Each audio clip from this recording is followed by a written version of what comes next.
A very good morning to you all, my beloved viewers, and welcome to today's video on Waiting to Roar. Today's video is on EFCC, the Economic and Financial Crime Commission in Nigeria. I have here with me the presentation by Ola Olukoyede, now the Chairman of EFCC, before the Senate of Nigeria. The presentation was done on the 12th of October 2023 before he was confirmed the chairman of the commission. Please sit back and watch this video. If I should go after someone as an agency, the moment you open the investigation, automatically you become the enemy of the person. Not only the enemy of that person, you become the enemy of all his friends. You become the enemy of all his acquaintances. You become the enemy of all his family members. You become the enemy of all his party members. You become the enemy of all his professional members. And that is the way we have been fighting. And if we have this attitude, we can't move forward. We must realize that this is bad, and we must support the anti-corruption agency to call a spade, no matter the relationship we have with such a person. And because even to the corrupt themselves don't even enjoy a good living, standard of living. For example, somebody has stolen money in Nigeria, as it is today, and you bought a Rolls Royce. Where is the road to drive a Rolls Royce in Nigeria? You have stolen money, you built a mansion in your village or local government. Won't you be afraid to spend a night there? Where is the security? Now, if you look at this trajectory, you discover that it's a sort of financial crimes and corruption that we have, all of us collectively, we've not really done much about. And I'm saying this with every sense of solidarity and every sense of patriotism, brother. So the time has come for us to call evil, evil. It doesn't matter whose resource is God. It doesn't matter who's benefiting from it. That's number one. So there must be collective responsibility. Number two, as I begin to round up, we must also, particularly for my colleagues in the anti-corruption platform, the time has come for us to begin to look at more of prevention than enforcement. Enforcement is a very strong tool in our hand. We are going to apply it very seriously. But again, I discover that the incentives are there all around us in Nigeria. And I'll give you an example. You see an average level 8 public servant who drives 2 cars, who builds a house. I mean, this is common knowledge. Everybody knows. Now, we ask ourselves a question. His savings for 30 years, I think all through his service years, can he actually afford to buy this car? But the problem we have is just like the proverbial monkey that was locked up in the cage, and you put a bunch of ripe banana in that cage, and you stand outside with a cane in your hand, 1 day, 2 days, 3 days, and you warn the monkey not to eat the banana, and you lock the monkey there with cane in your hand outside the cage.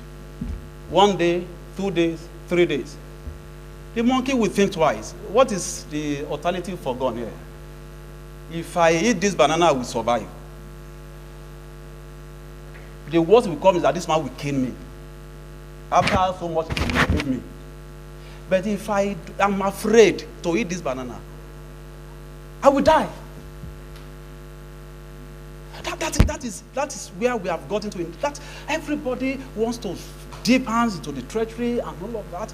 And the incentives for corruption is all over the place. So I will do more in the area of blocking the leakages.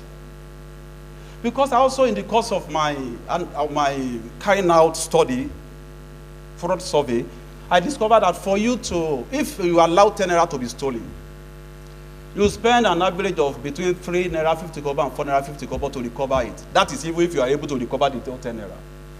But for you to prevent the stealing of 10 naira, you spend less than 1 naira. So which one is the more effective tool to fight corruption? Without downplaying the importance of enforcement, why can't we challenge more on prevention and let it begin with these hallowed chambers today? we discovered that in Nigeria, there is nowhere to run to. So I want to plead with these salo chambers. There is what we call transactional credit system. If we continue to allow Nigerians to buy houses, cash, to buy cars, cash, we don't have a very effective credit system.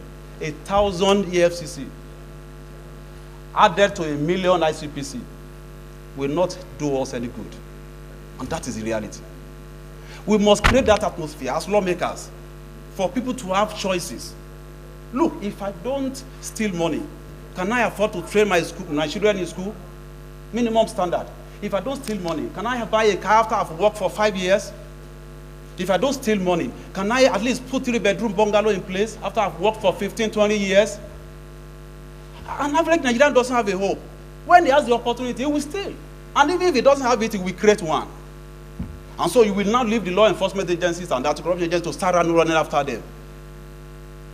Finally, distinguished senators, sir, I'd like to also for us to encourage our criminal justice system to work.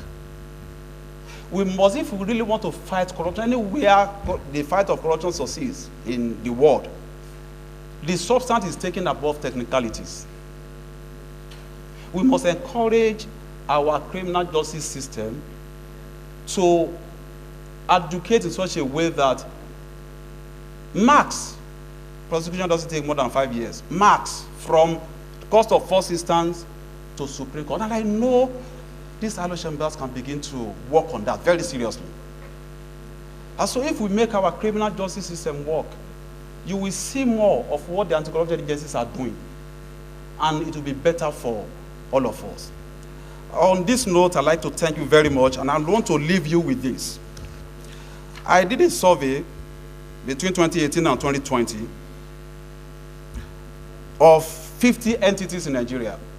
50 entities, both human and corporate entities, between 2018 and 2020.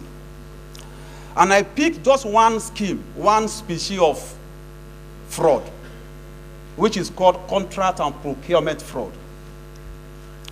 And I discovered that between 2018 and 2020, 3 years, Nigeria lost 2.9 trillion. 2.9 trillion. Now, when I put my figures together, I discovered that this money, if we had saved, if we had prevented it, would have given us 1,000 kilometers of roads.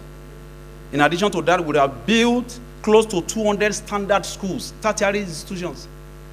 In addition to that, we would have educated about 6,000 children from primary to tertiary levels at 16 million per child. We would have delivered 20,000 units of 3-bedroom houses across the country, and even more. We would have given us a world-class teaching hospital in each of the 36 states of the Federation. This is where we are coming from. This is where we are.